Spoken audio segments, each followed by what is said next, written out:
요즘 새벽 말씀에 우리 계속해서 레위기에 있는 말씀을 함께 보고 있습니다. 조금 복습을 해보시면 아마 첫 번째 시간에 좀 들으셨을 건데 실질적으로 다 아시겠지만 레위기는 크게 두 부분으로 나눌 수가 있습니다. 1장부터 16장까지 그리고 17장부터 마지막 27장까지 크게 나누면 레위기를 그렇게 두 개로 나눌 수가 있습니다. 1장부터 16장까지는 제사장, 제사 이런 것에 대해 관련된 내용이 나와 있고요. 17장부터 27장까지는 성결법이라고 그래서 거룩한 것과 거룩하지 않은 어떤 도덕적인 법들이 나와 있는 부분이 17장부터 27장까지의 말씀입니다. 특별히 우리 지금 읽은 7장 말씀까지 읽었는데 7장 10절까지 실적으로 그걸 좀 더 나눠보면 1장부터 7장까지 5가지 제사에 대한 내용이 나오고 있습니다. 우리가 알고 있는 지금까지 함께 읽고 새벽 예배 때 같이 들으시면서 말씀을 들었던 그 5가지 제사에 대한 내용이 1장부터 7장까지 나와 있고요. 8장부터 10장까지는 제사장에 대한 내용입니다. 제사장 위임식 같은 어떤 제사장의 의복 이런 내용들이 나와 있고요. 11장부터 15장까지는 의식법이라고 해서 음식법입니다. 이제 거룩한 것과 거룩하지 않은 것들. 근데 이제 문제는 제가 지금 말씀을 드렸는데 새벽마다 이 말씀을 드리는데 현대를 살아가는 우리에게 예수 그리스도가 단번에 십자가에 못 박혀 돌아가심으로 완성된 제사의 모습으로 모든 죄를 사하시고 그 구약에 있었던 제사를 계속 드렸지만 이제는 그럴 필요가 없다라고 선포하신 신약 시대를 살고 있는 우리에게 이 레위기가 필요하냐 이거죠. 도대체 이 말씀이 우리에게 왜 필요하고 왜 이것을 우리가 읽어야 되고 왜 우리가 이것을 공부하고 그 제사에 대해서 우리가 더 알아야 될 이유가 뭐가 있는 거. 이것이 많은 그 현대를 살아가는 우리 그리스도인이나 많은 신약자들에게 질문이 있었습니다. 우리가 또 실생활에서도 쉽게 성경을 일독하기 위해서 창세기 시작하시다가 거의 레위기에서 중단할 때가 많습니다. 왜냐하면 되게 어려운 것도 되지만 우리 실생활과 많이 와닿지 않는 말씀들이 많아요.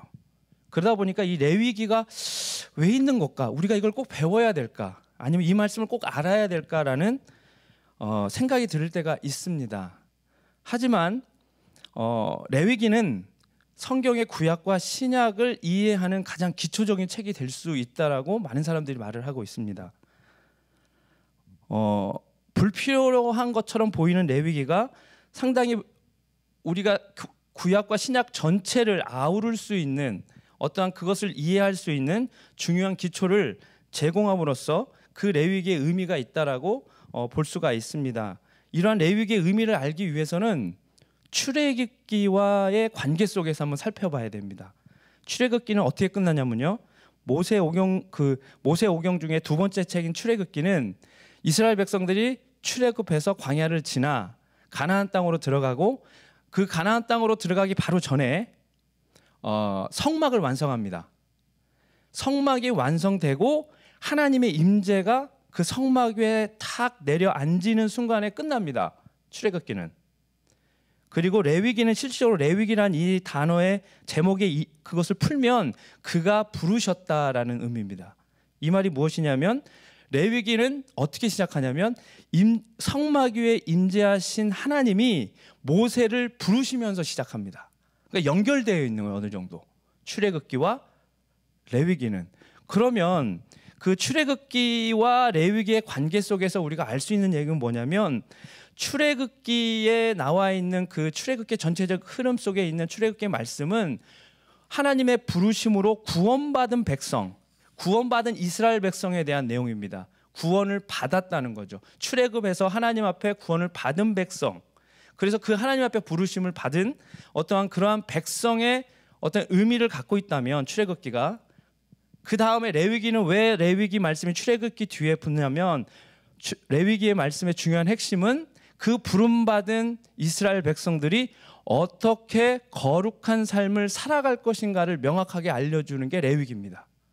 부름받은 이스라엘 백성이 하나님 앞에서 성결되고 정결된 선택받은 백성으로 살아가야 될 그러한 방법들, 그러한 것이 어떤 것인지를 구체적으로 조목조목 알려주고 있는 게 레위기입니다. 만약 레위기가 없다면, 출애굽기에서 끝났다면, 레위가 없이 출애굽기에서 말씀이 끝나고 다시 우리가 알고 있는 창세기, 출애굽기, 레위기, 민수기로 넘어가면 실질적으로 어떻게 살아야 되고 또한 우리가 거룩한 백성으로 어떠한 모습으로 살아갈지에 대한 명확한 내용이 제시되지 않고 이스라엘 백성들이 그들이 원래 살았던 모습 있죠. 옛날에 살았던 그 애굽 당시에 살았던, 애굽에서 가지고 있었던 생각, 애굽에서 가지고 있었던 여러 가지 삶의 습관대로 아마 살아갔을 것이고, 또 다른 면으로 생각하면 가나안 땅으로 들어갔다면 그 가나안 땅에는 아직까지도 가나안 땅의 문화가 있었고 가나안 땅에 살고 있는 족속들이 있었습니다. 우리가 알고 있겠지만 이렇게 하나님의 율법을 가지고 들어갔음에도 불구하고 많은 이스라엘 백성들이 가나안 땅에 흐르고 있는 여러 가지 문화 속으로 동화되고 그들의 삶을 살아가게 됩니다. 만약 레위기라는 말씀이 여기에 없었다면 아마 이스라엘 백성들은 하나님이 원하시는 삶의 방식, 거룩함의 방식, 어떠한 삶을 살아가야 할지에 대한 명확한 것을 알지 못하고 아마 가나안 땅에 들어갔을지도 모릅니다. 이러한 관계 속에서 본다면 구원받은 백성이 어떻게 살아갈지에 대해서 말씀하고 있는 것이 레위기입니다. 근데 그 레위기의 핵심은 뭐냐? 거룩하라는 겁니다. 오늘 말씀에도 그 속건제, 속제제, 번제, 소제라고 5가지 제사가 나와 있는데 실질적으로 이 5가지 제사는 어떻게 생각하시면 되냐면 하나님과 내가 깨진 거예요. 죄를 통해서 내가 깨지고 하나님의 관계와 언약을 무너뜨린 상태에서 하나님께서 우리에게 제사를 드리라고 말씀하시는 건 이스라엘 백성들에게 제사를 드리라고 말씀하신 건 뭐냐면 그 관계를 다시 회복할 수 있는 방법을 알려주신 거죠. 제사는 그런 의미가 있는 것입니다. 하나님께서 우리에게 이스라엘 백성들에게 제사를 드리고 속죄제를 드리고 속건제를 드리고 번제, 소제를 드리라고 화목제를 드리라고 말씀하고 있는 것은 다시 우리의 삶을 거룩한 삶으로 회복하길 원하시는 마음으로 주신 것이 바로 이 5가지 제사일 것입니다. 오늘 말씀도 잠깐 살펴보면 24절부터 30절까지는 속죄죄, 7장 1절부터 7절까지는 속건제, 8절부터 10절까지는 번제와 소제의 말씀을 원래는 1장부터 5장까지 되어 있던 말씀을 다시 반복하면서 어떻게 보면 여러 가지 추가된 내용도 있지만 다시 한번 하나님께서는 그 제사에 대한 것을 강조하고 있습니다. 거룩한 삶을 살아가기 위해 첫 번째 조건은 하나님과의 무너진 관계를 회복하는 겁니다. 하나님 앞에 내가 깨어진 거룩하지 못한 모습, 이것을 다시 하나님 앞에 나와서 정결함을 받고 그 정결함 속에서 다시 한번 힘을 얻어 세상 가운데 나가서 거룩한 삶을 살아갈 수 있는 그러한 삶을 살아갈 수 있도록 힘을 주고 다시 한번 회복할 수 있는 것이 바로 이 제사의 모습이었을 겁니다.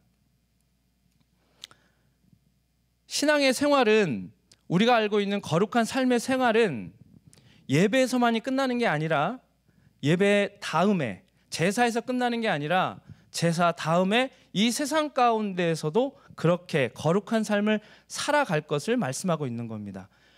제가 말씀드린 대로 아까 전에 말씀 초기에 말씀드린 것처럼 레위기는 크게 2부분으로 나눈다고 말씀드렸습니다. 첫 번째 부분은 제사장, 제사에 관계된 16장까지, 그리고 17장부터 27장까지는 실질적으로 성결법, 어떻게 너희들이 살아갈 것인가, 어떻게 거룩한 삶을 살아갈 것인가에 대한 말씀을 하고 있습니다. 진정한 거룩함이란 제사를 통해서 성막 안에서만의 거룩함이 아니라 성막을 떠나서 다시 한번 하나님이 회복해 주시는 그 거룩함과 정결함으로 성막을 벗어나 성막 밖에서 어떻게 살아가는지가 더 중요한 부분일 수 있고, 그 2가지가 합쳐진 삶이 거룩한 삶이라고 말씀드릴 수가 있겠습니다. 특별히 오늘 말씀에 한 가지를 생각하고 싶은 말씀은 27절에 있는 말씀입니다. 오늘 말씀 제가 봉독하면 그 고기에 접촉하는 모든 자는 거룩할 것이며, 다시요. 그 고기는 무슨 고기냐면 우리가 알고 있는 속죄죄를 드린 제물입니다. 그 고기에 접촉한 하는 모든 자는 거룩할 것이며. 자, 이 말을 어떻게 해석하느냐가 여러 가지 이제 좀 논쟁이 있을 수 있는 부분인데, 척 보면 저도 맨 처음에 어떻게 느꼈냐면 고기가 있으니까 고기를 내가 만지거나 그거와 관계성이 있으면 내가 거룩해지는구나, 이렇게 생각할 수가 있습니다. 그렇게 해석될 수도 있죠. 그런데 우리가 제가 말씀드린 대로 이 말씀을 그렇게 하게 되면 그냥 거룩함이 전염되는 거예요. 그러니까 무슨 얘기냐면 우리가 어떤 거룩함을 만지면 아니면 거룩함과 관계를 가지면 저절로 내가 거룩해지는 것처럼 생각하게 될 수가 있습니다. 근데 이 말씀은 다르게 해석될 수가 있어요. 어떻게 해석될 수 있냐면 그 고기에 접촉한 모든 자는 거룩한 상태로 살아갈지니라, 이렇게 해석될 수가 있습니다. 이 말씀 무슨 말이냐면 속죄제를 드렸다면 이제부터는 너는 거룩한 상태로 살아가야 돼. 너가 속죄제를 드려서 하나님과의 관계 속에서 너의 정결함과 거룩함이 회복됐으니까 이제부터는 그 거룩함 속에서 계속되게 거룩한 상태로 너희들이 살아가야 된다는 말씀을 하고 있는 것처럼 해석될 수가 있는 것입니다. 그럼 거룩함이란 무엇일까요? 거룩함에 대한 정의를 알아야 되는 거죠. 여러 가지가 있겠지만 거룩함이란 하나님의 관계 속에서, 우리 레위기를 잘 읽어보시면 계속해서 하나님과 만나고 하나님과 가까이하고 성막과 가까이하면서 하나님과의 관계 속에서 우리의 거룩함을 가질 수가 있습니다. 근데 거룩함의 진정한 뜻은 분리입니다. 구별입니다. 하나님이 모세에게 나타나실 때 하나님이 뭐라고 하죠? 여기는 거룩한 곳이니 너의 신을 벗으라라는 말씀이 있었습니다. 이거를 우리 유치부 예배 때 한번 설교했던 내용인데, 그러면 거기서 거룩함이 도대체 무엇이냐? 거룩함에 대한 내용이 바로 구별인데, 저는 그렇게 우리 유치부 우리 아이들에게 어린이에게 알려줬는데, 그게 무엇이냐면 하나님께서 그렇게 말씀하신 거, 너와 나는 다르다, 너와 나는 구별됐다, 너와 나는 다른 존재라는 거죠. 그렇기 때문에 이곳은 거룩하다라고 말씀하신 것은 바로 하나님이 거룩하기 때문에 너와 나와 하나님과 모세는 다르다라는 말씀을 하시면서 그곳에서 신을 벗으라라고 말씀하셨다고 이렇게 말을 전한 적이 있습니다. 좀 어려운 말씀일 수 있겠지만 거룩함이란 구별되게 살아가는 걸 말하는 겁니다. 세상 사람과 내가 똑같이 살아가면 그것은 거룩한 것이 아닙니다. 하나님께서 우리를 향해서 거룩하다고 요구하시면서 여러 가지 법을 주셨어요.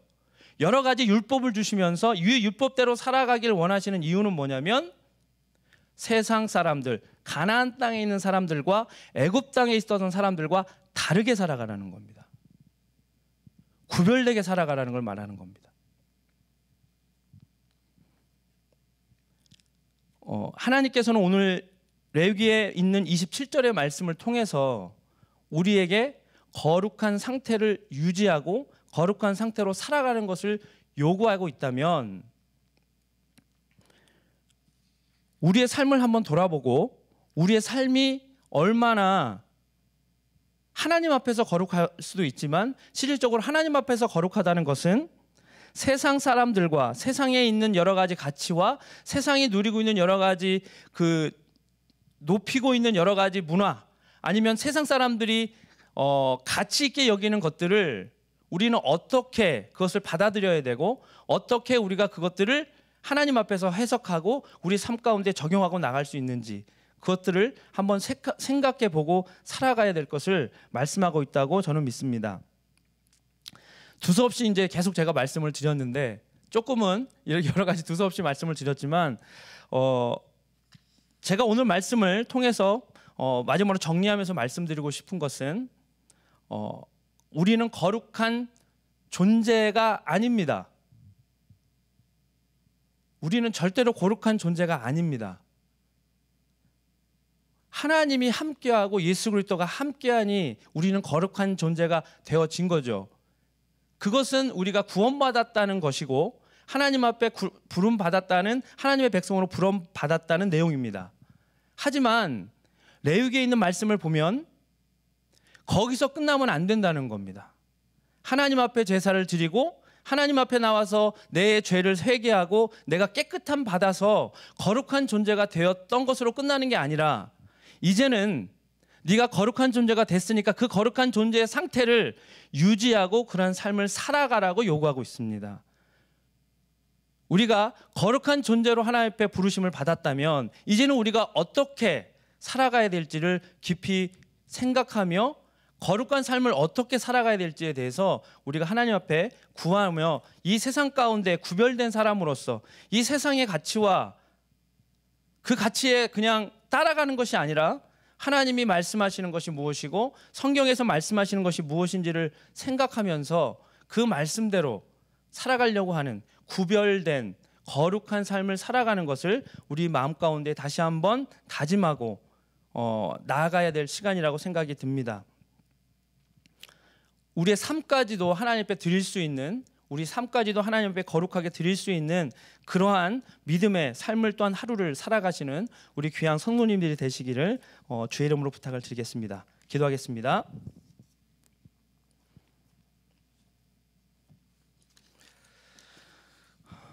사랑의 하나님, 은혜와 사랑을